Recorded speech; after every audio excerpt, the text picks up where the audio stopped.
English language teaching. Under the covers.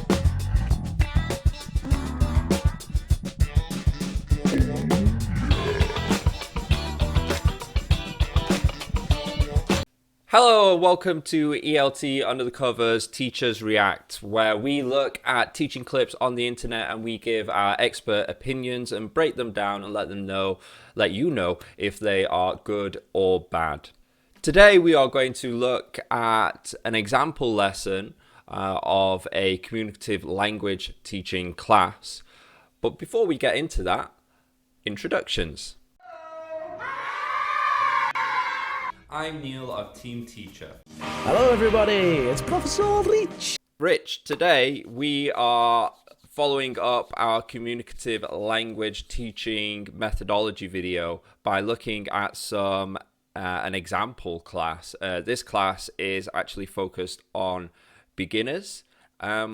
Expectations, what do you expect to be seeing with this beginners class? What's the methodology? CLT. CLT. Communicative Language Teaching, beginners. Yeah. What do I expect to see? I expect to see lots of pieces of colored card and paper cut out, and lots of matching little pieces of card together. Maybe some activities like grass skirts. Do you know grass skirts? I think I've spoke about it before. So grass skirts is you have a piece of paper with some sort of task or language on it, and you cut it into strips. And you normally have a runner in the team who'll run, get the strip, run or walk fast, get the strip, go back to their table and complete some sort of task. It can be any kind of stuff. It can be like complete the gap sentences is what people often do, but it doesn't need to be that. It could just be like, I don't know, it could have a word animal and they have to write an example of an animal on there. Maybe that would be more appropriate for beginners, right? Mm-hmm. Or, something like that. Or maybe just have a letter. You have to write the name of an animal beginning with that letter and then run and get another one, and then the first team to finish with all the strips from all different places around the classroom wins or whatever. And it's a fun activity because it's a stirrer. It energizes people, but also it involves controlled practice. So it's controlled practice, but also a stirrer. So it's just a better way of doing, that kind of turn to page 7, look at exercise 8 and go through those questions, which, is just a horrible thing to do in a communicative language class. Yeah. It makes that collaborative. So it's a team effort. And also it adds a physical element, which you have to be careful with. In the past, it really was like a race, it was like run and run back. Whereas, now they're kind of like, running around and sharp tables and things. It's all health and safety gone mad, isn't it? So I'm expecting to see stuff like that, like board rush, like brainstorms, lots of activities. Whenever you think of a beginner class, you always think it's like activity, right? Yeah, which some people argue switching around. Some people actually argue that's a good class in general. It's a good communicative class in general to have lots of activities. Personally, my classes don't tend to be like that. They tend to be more longer discussions with shorter error correction and some activities thrown in. But with beginners, you kind of have to, because you can't really say like, okay, guys, now we're going to talk about philosophy for 55 minutes, In addition as well, it's beginners we often associate with kids. So it does tend to have that kind of idea of moving around a little bit more. But this particular class that we're going to look at is an example from Jeremy Harmer's How to Teach book. And I don't believe it's the full class. Often called the Bible of communicative language teaching. Exactly, yes. All praise. They actually told us. Praise Harmer. All praise Harmer. They told us unofficially in our diploma not to quote that book because it's oversighted. Really? Yeah. It's an easy one. So basically, if you want to know everything about communicative language teaching, just read that book. And I would highly recommend that. And what you should do is go into the description, and we've got a link to send you to that, and you can buy your copy. But this How to Teach English book, as Rich points out, is basically the religious text of our industry. And this particular example is, I believe, talking about the future going to with a beginner's class. I believe it's just a certain activity that they have. So, we can kind of extrapolate what they would do in and around that activity. But I thought it would be a good example of, kind of, especially how the teacher approaches teaching at a lower level class. So, should we jump in? Mm-hmm.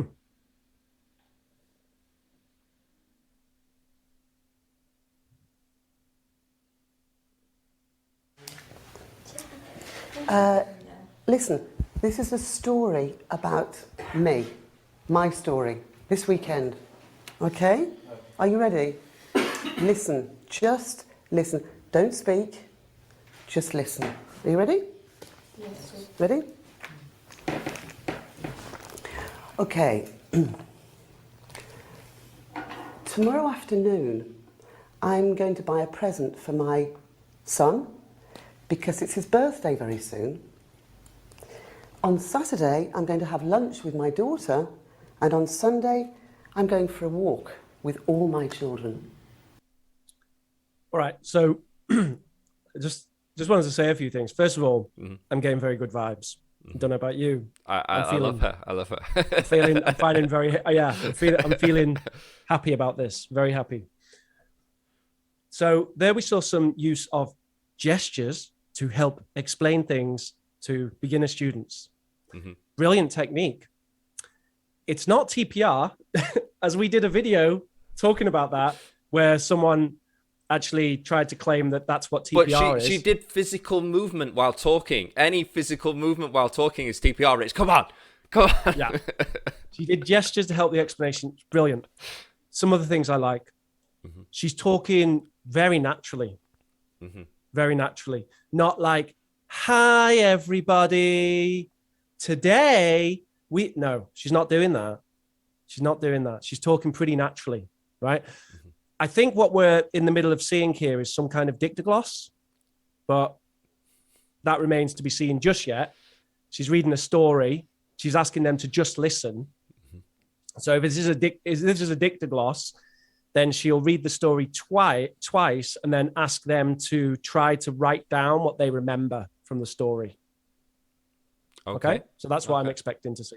Okay. Yeah. I'll just add on to that. Also, her language is still, even though it's natural, it's still,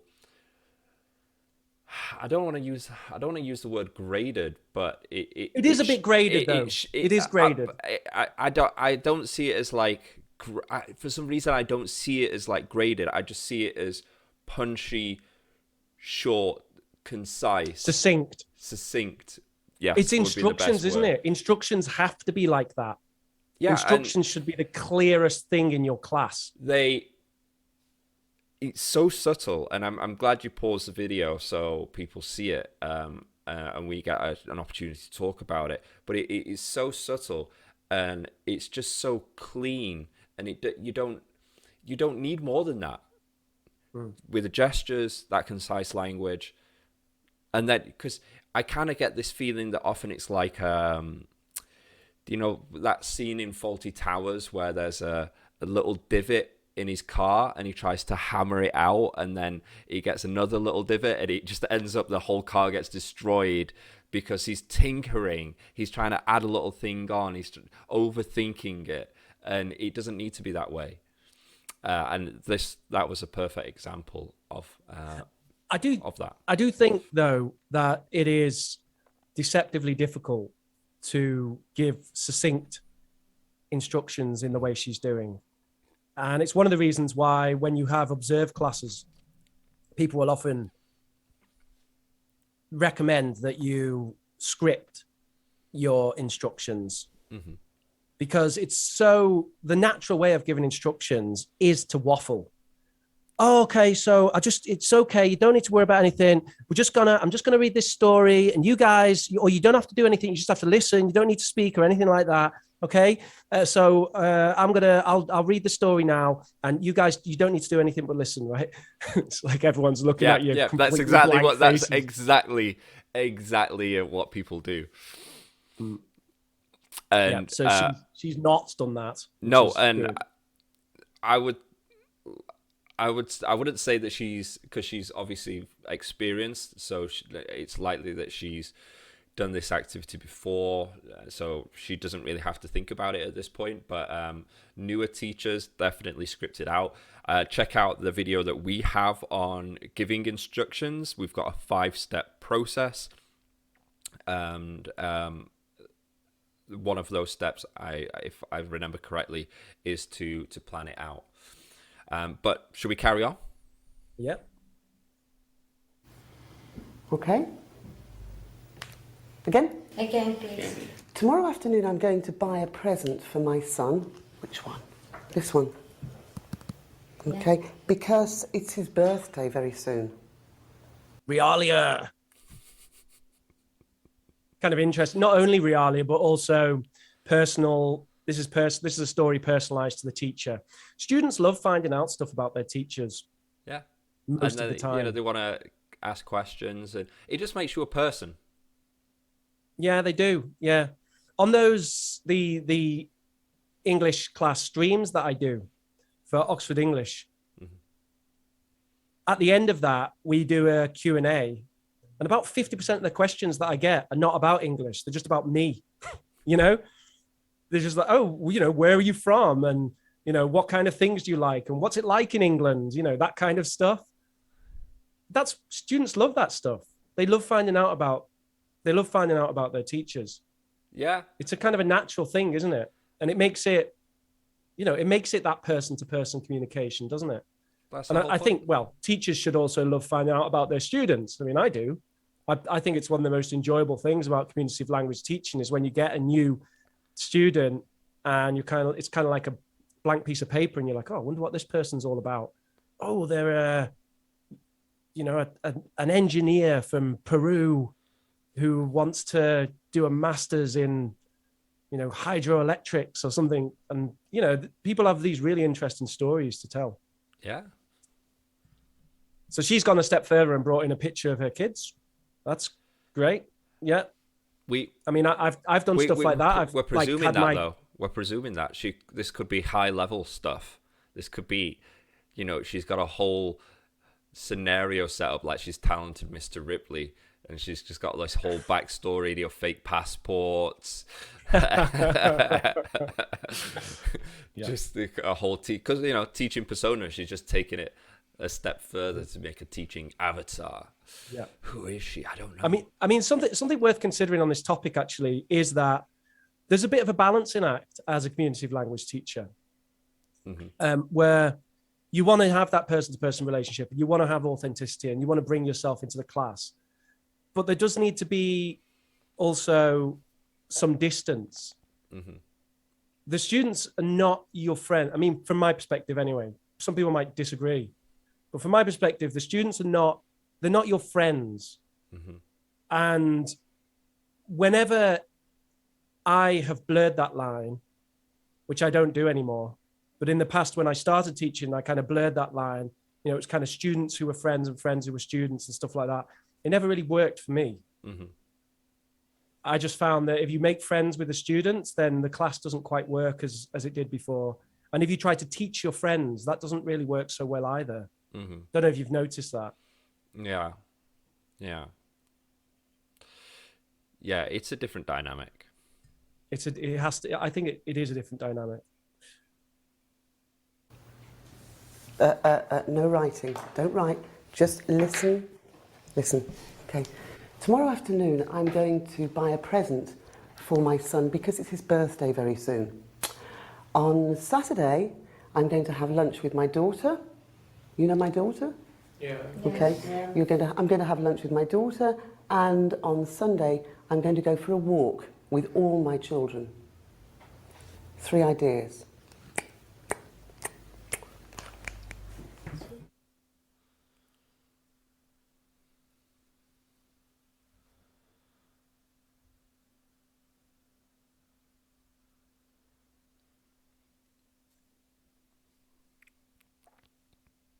Ellie now models one of the sentences she wishes the student to repeat. Okay. That's reconstruct what they've heard. Yeah, so I think it was a dictogloss, but I think we skipped the bit there where they did the reconstruction. Mm-hmm. So is a dictogloss something that you've ever used, Neil? Not generally. Okay. Not for a long time. Okay. It's fantastic. It's actually one of my favorite classroom activities. I do it in one-to-ones. I do it on the live streams. I do it in classes with pretty much all ages of students. And she just gave a perfect example of the first part of it, which is just reading the story twice, just completely naturally reading the story twice. And then you ask the students, normally in pairs, to try to reconstruct the story. So they have to write down what they thought the story was, okay? And you might say something like, don't worry if you can't remember the exact words, right? Because one of the really cool things about a dictogloss is it helps to bridge this gap in receptive and productive vocabulary. So the students may have a very good, clear, receptive understanding of what you just said. But what we tease out when they reconstruct it is we'll start to see them use their own productive vocabulary, which is often smaller than the receptive vocabulary. So they might say stuff like, on Friday, you will go to the park with your kids, right? And we'll see then that difference. And it highlights to the students that difference, because when she then says, here's the original sentence, I'm gonna go to the park. And they're like, oh, yeah. So they understood what gonna meant, but then they didn't recognize it in their production. And they went to that idea of will as the future, right? And that's one of the things that you often would see in that. I think what we're seeing here is we're seeing that's been skipped, and they're just explaining there that of what has happened, which is a bit of a shame, because the reconstruction is kind of fun. So that's why I just wanted to explain the kind of value of the reconstruction after a dictogloss, and the value you can get out of that in that sort of noticing the gap. It helps students to notice where they're not using the same language as natives. That's correct. And what I would suggest for people watching that are wanting to know more about this dictogloss technique activity is to subscribe, leave a message, tick the bell, because we have a dictogloss technique video on the go that's going to be coming out shortly. So make sure that you are subscribed and you've got the notification turned on, so you can be one of the first people to watch that. Thank you very much for the support. So now we're gonna, and I guess now we're gonna hear a pronunciation drill. That's, if I read this correctly, I think that's what's gonna happen now, right? Well, we'll see. We'll see. Tomorrow afternoon, I'm going to buy a present for my son. Listen, and watch, look. Tomorrow afternoon, I'm going to buy a present. What's this word? Okay, watch again. Tomorrow afternoon, I am going to buy a present. Buy. Tomorrow afternoon, I am going to buy a present. What's this word? Buy. Tomorrow afternoon, I'm going to buy a present. Buy a present. Okay? Tomorrow afternoon, I'm going to buy a present for my son. How many words? 12. She's really good. It's excellent, isn't like it? Right? a pro at this. So we've got finger loading. I'm no good at it. I'm rubbish at finger loading. I've tried to learn it. I don't know why, but for some reason I just get confused about the words. It's the talking and using the fingers at the same time and keeping track, isn't it? I don't know. Some people are good at it. She's really good at it. She did it well, and she used it. She used it really well. She did these techniques, which I think are techniques that Harmer and the other fella, who I can't remember his name, called demand high, which is this idea that you want to kind of throw challenges out to the students, right? So she threw a few challenges out there. One of them was, she said, "What's this word?" Right? And the student said, "Ah." And she didn't actually say no. She didn't actually say that was wrong or anything like that. But she kind of, okay, listen, by your, and then that other student really got it. She said like, "By your," right? And she's like, yeah, by your. And so they're learning that weak form. They're learning that weak form and the linking sound, the y, right? The y. Mm-hmm. And then what did she say? The last thing was like, for my son or something, for my son. Mm-hmm. And she did another demand high, which she said, "How many words is that? How many words for my son?" Yeah. Because to students, that can be, when they hear "for my son," it's like, what is that? Two words, three words, right? It's great because they have to imagine the words to count them. So it's another really good technique. One of the principles of demand high, because one of the things that I noticed about demand high was I kind of thought, yeah, but you're just asking one student. I mean, is it really that good? But one of the principles of demand high is that when you ask these kind of questions in the way she's asking them, although one student answers, most of the students in the class actually do it. Yeah. So as long as the students are paying attention, they are doing it. So everyone's getting the benefit. It's kind of like when you say, "Don't imagine an elephant." Don't imagine an elephant, and it kind of gets it appears anyway. It's a little bit like that. It's also the fact that she's kind of nominating people at random means you have to be ready to answer, because she could. I used to use the term "pick on" students, which someone told me, don't write "pick on" students in your lesson plan. But yeah, she kind of picks on different students. And so everyone has to be prepared. Just so yeah, I'm loving it. I'm loving it. It's like I'm getting schooled here, Neil. So what have we got here? After Elli, students practiced her example sentences. They made gonna sentences of their own about the coming weekend. Yeah, I noticed that she does say "going to" rather than "gonna," but some people do. So yeah, all right. Okay, so not a full class, but a simplified, clean version of an activity that you could do with beginners in regards to the future. Excellent. As I would presume it would be, it being in the teaching religious texts of How to Teach English by Jeremy Harmer. Well, there are kind of good and bad. I mean, good and bad things about the teachers in that. On that DVD. It was a DVD. I think these days it's probably not so much a DVD. I don't know if this is one of the newer ones or if it's what edition it is, because there's like 5 editions of that now, and they always re-record them.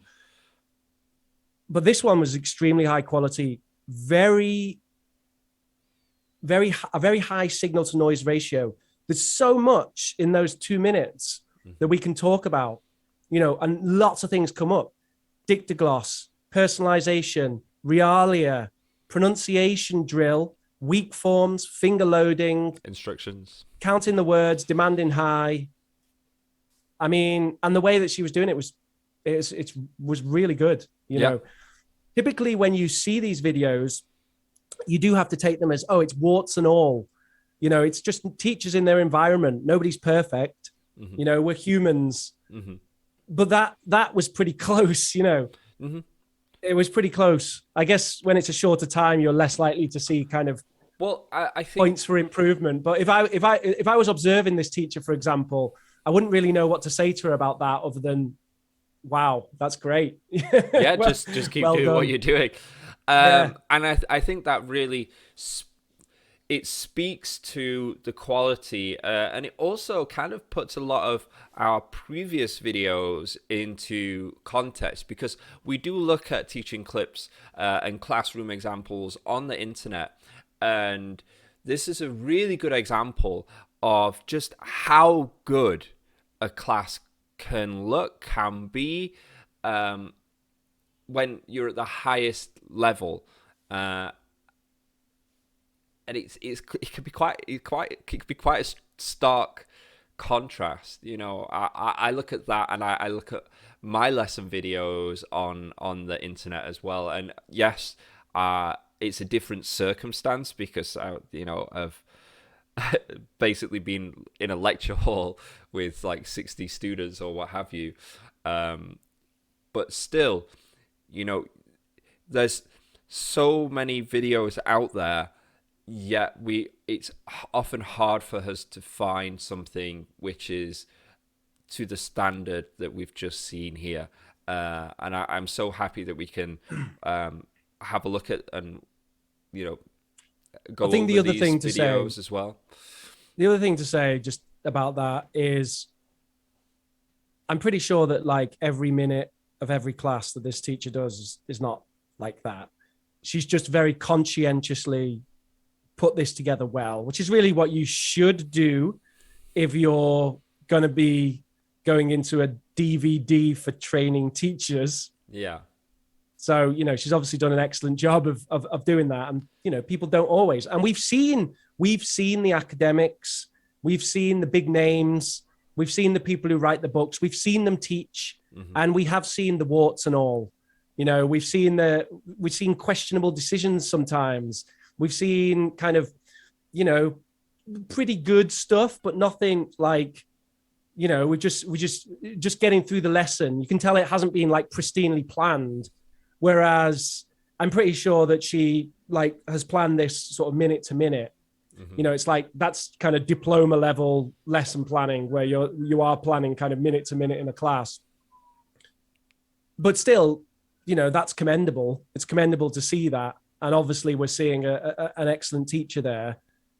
You compare that to some of the teachers we've seen, the backpacker teachers, even not the backpacker teachers. We've seen people with like PhDs and stuff, or like masters in education, just give these horrendous displays of not even teaching, not even the right methodology. Rich is having and it flashbacks seems like to the they might as well video. they might as well just be rolling into the they might exactly throw up that suggested video. Go check that one out after this one, guys. That's a good laugh.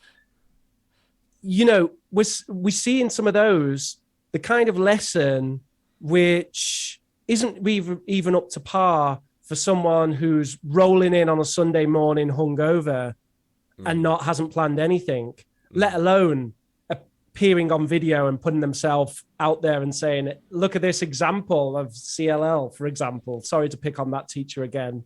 I apologize. I don't mean to pick on you. There's plenty of other people we could talk about as well who've done similar things, and then you compare it to this, and I think it's such a shame about our industry, isn't it?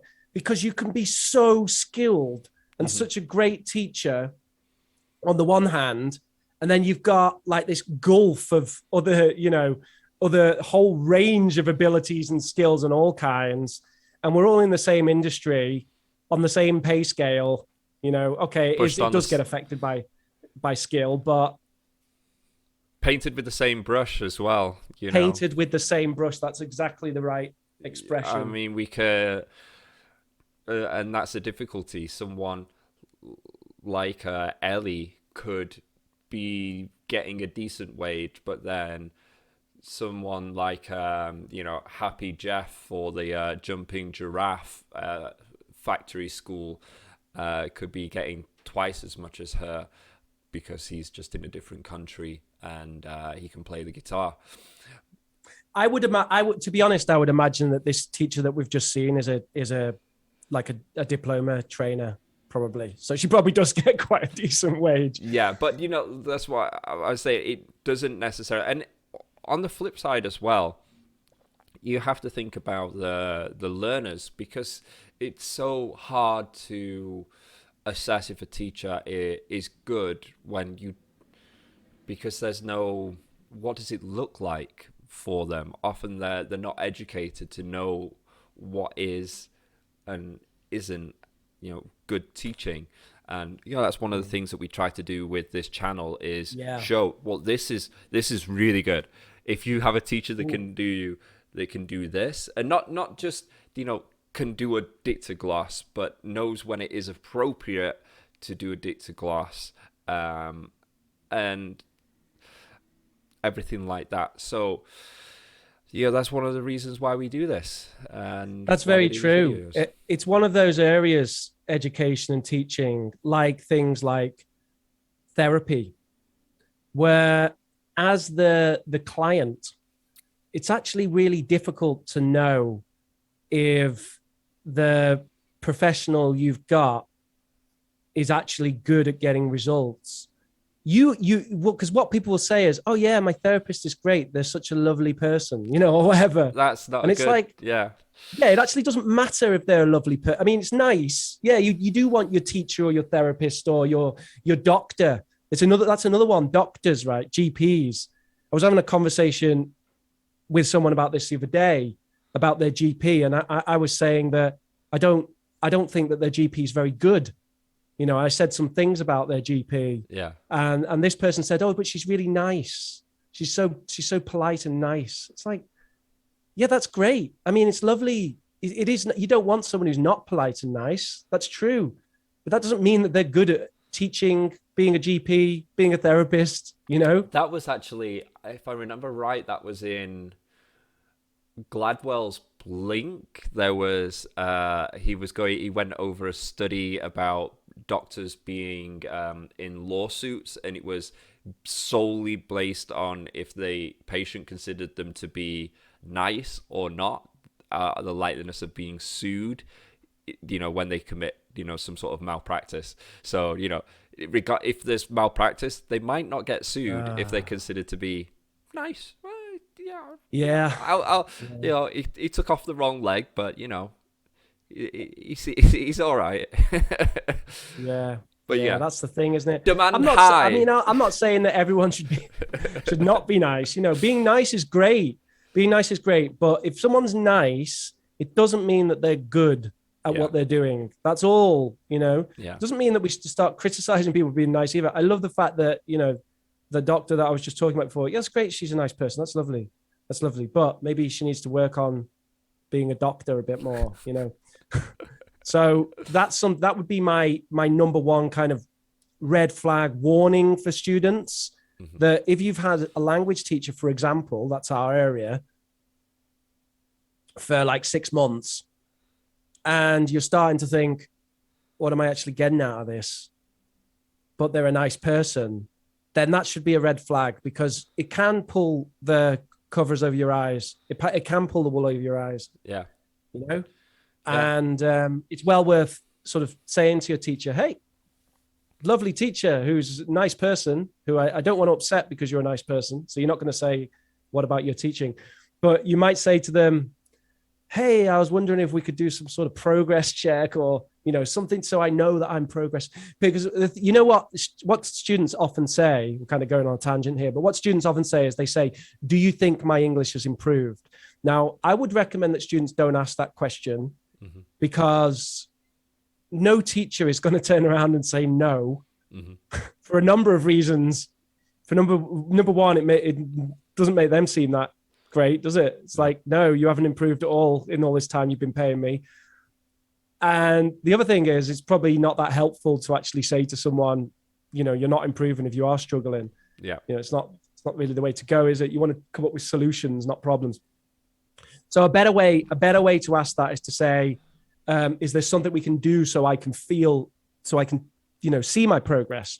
And the industry standard is exams, but there's another way of doing it, which is you can go through a speaking oral exam with the teacher, and then they can mark the 4 areas: grammar, range of vocabulary, according to like a Cambridge English scale or IELTS scale. That's something that I do sometimes. Another excellent thing is audio recording. It's one of the main things that I use audio recording for now, is that we'll do a similar activity spaced out over a month, another month, another month. And then if a student expresses some concerns about their progress, then I can say, okay, well, go back and have a listen to those different audio recordings and see how you feel about it then. Even the best way to do that would be to actually give them a task and say, okay, listen to 2 minutes of these 4 audio recordings, and I want you to write down any differences you notice or blah, blah, blah, that kind of stuff. And I actually use that not so much as a progress check. I use that as a means to develop intrinsic motivation with especially younger students, because they can see their progress, and the more that they kind of start to believe that they're improving, the deeper the hook gets in, and the more that they want to keep trying and go further. And it doesn't just have to be oral recordings as well. It could be applied to writing. I've had students do similar kind of like essays, answer same questions, and then I would keep them and say, have them do kind of something similar, and then have them compare, and you can often very easily see the difference between the two. It's a tricky one, and it's tricky because you don't.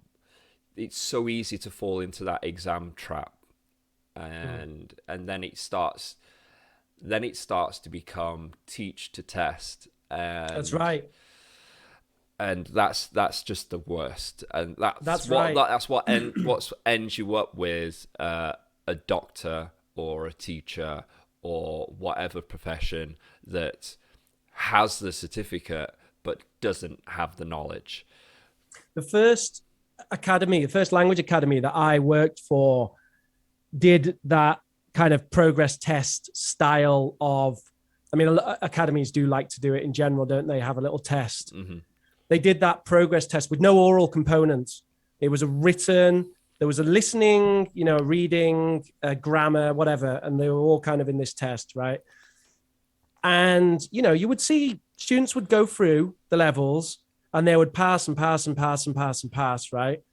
And they'd get, decent results. They'd learn about the different prepositions. They'd learn about using, the past continuous, the past simple, blah, blah, blah, right?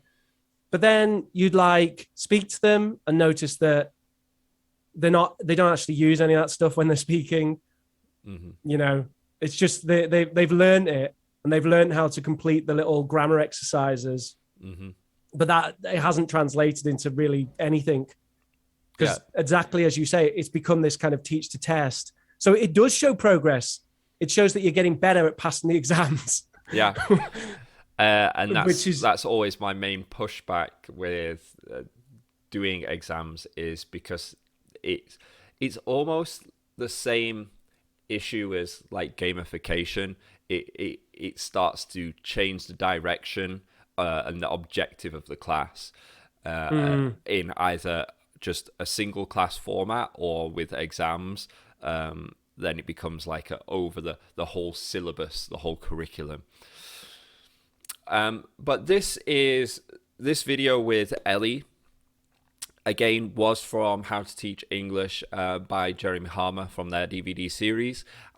Because we have done a methodology series video on communicative language teaching, CLT, we will be doing more of these example classes, and we'll be looking more at these clips from How to Teach English by Jeremy Harmer. And we're going to go through all the different levels.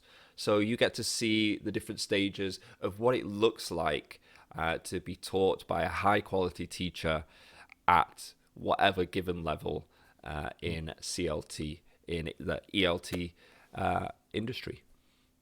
As I've said, they are kind of warts and all, though. You definitely do. I don't know about this version, but when I did my CELTA and we watched the DVDs at the time, there was definitely some contention about some of the teaching techniques. I suppose you could talk about it as styles, but my CELTA tutor was actually quite critical of one or two of the teachers.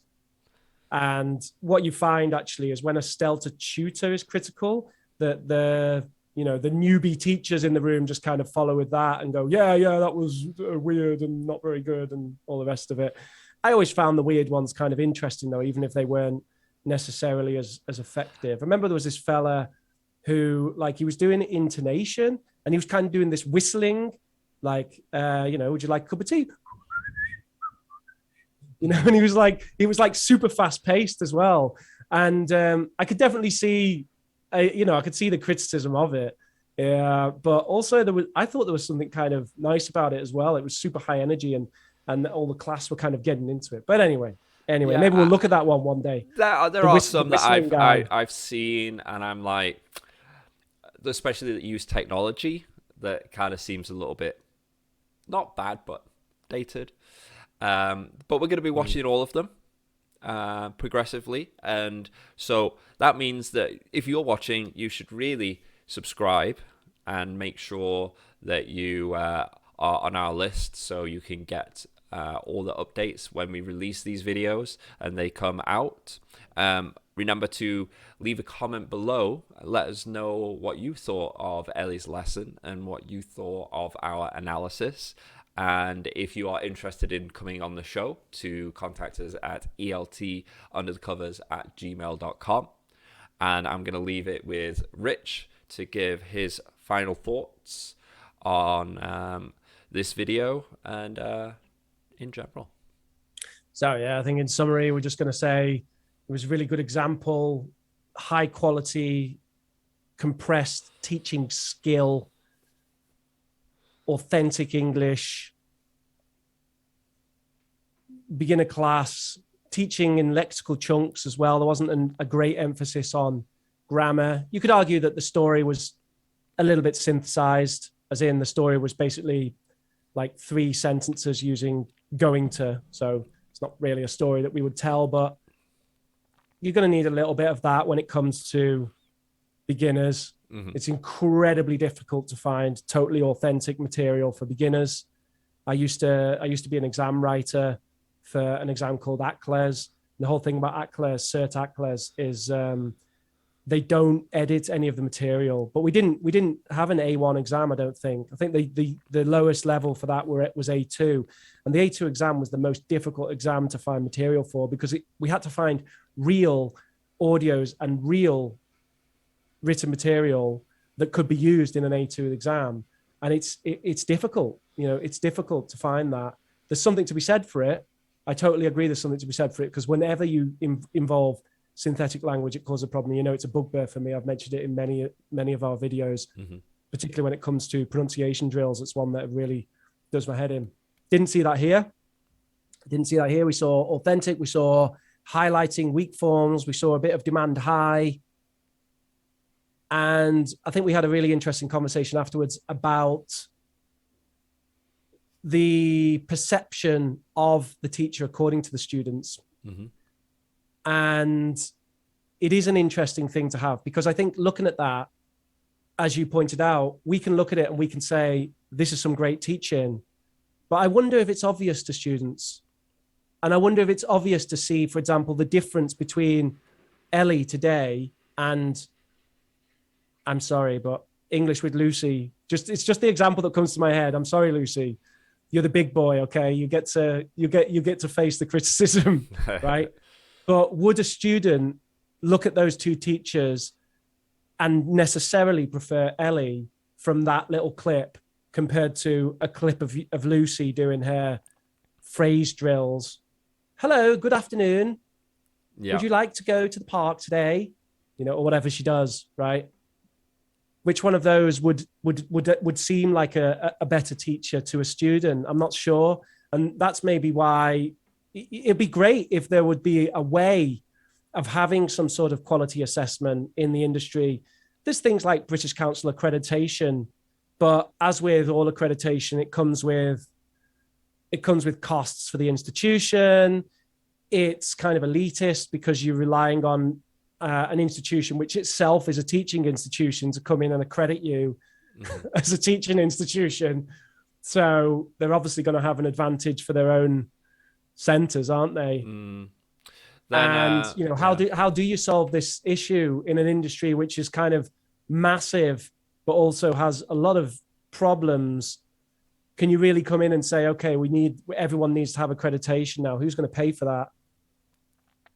I'm not sure. But hopefully we can do our part by showing these videos and talking about them. That's one of the reasons that we do these videos and we have this channel, is we can raise awareness and we can help students make better choices with their teachers, and you know, hopefully for teachers watching, give them ideas on, you know, professional development and ways to go about that. You know, maybe take the dip TESOL. Any others that you could recommend? What about doing like a master's? I wouldn't recommend it. Yeah, I feel like a master's would be more do a master's in linguistics, but in I wouldn't recommend that. No. The thing is, a master's will help people's career because employers like it. But if you're looking to become a better teacher, I can't recommend the master's. Okay. I think higher education has a lot of problems at the moment, particularly at master's level. Mm-hmm. And I think that finding a quality master's is actually quite difficult. I just keep hearing, I'm speaking to people who are studying masters, I just keep hearing horror stories, disappointments with the quality. And basically people are just paying a lot of money to get certificates from privileged institutions. That's what a master's is. So a master's will look good for you, but it's not something I wouldn't particularly recommend it. I think the dip is the best experience I've had in terms of a qualification in teaching. Mm-hmm. And even that, I've spoke to some people, and I think I got lucky with, you know, Nicola and Emma, who we've had on. You can check out their interviews. Ding. Mm-hmm. Right. Nicola and Emma were fantastic tutors. Other tutors on the course were fantastic. You know, maybe I just got lucky with that. I don't know, but I really enjoyed the process of the dip. I would recommend it. The CELTA, if you've just got into teaching or you've never gone through any training, you haven't gone through peer observation, you don't feel like your teaching has developed, then the CELTA is good to do. Mm-hmm.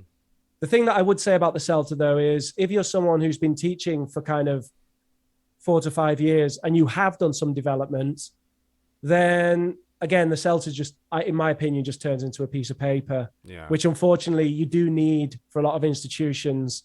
So whether you bite the bullet now or later, you're probably going to need to do the CELTA. You might want to have a look at the CERT TESOL, actually, the Trinity version, mm-hmm. because it's a little bit more forward thinking in terms of phonemics. Mm-hmm. They have this phonemic component there, whereas the CELTA doesn't necessarily, it doesn't require phonemics. Mm-hmm. Trinity, they require phonemics to be a part of every observed class. Mm. So you actually have to do a phonemic section, a pronunciation section in your class, which is great because it kind of, as you say, it's the, what did you call it? Cinderella. The Cinderella, yeah. The Cinderella of the teaching, yeah. Yeah.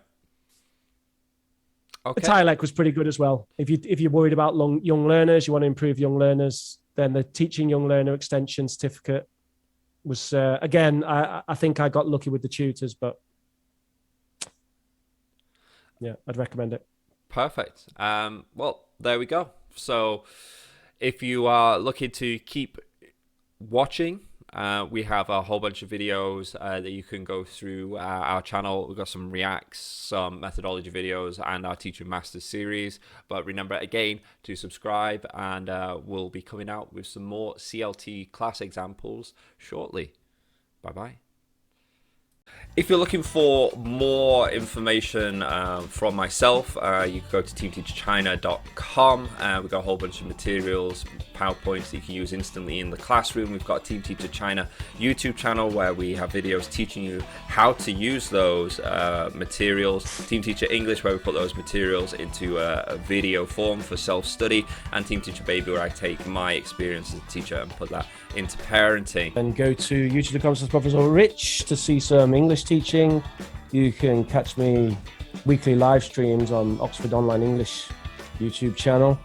Oh, and also you can do a YouTube search for POG space UK, and you would get my alpha version of my new gaming channel, which actually just have some trial content on there at the moment. You can email us here at eltunderthecovers@gmail.com if you have anything you'd like to contribute to the show. Smash that like button, share and subscribe.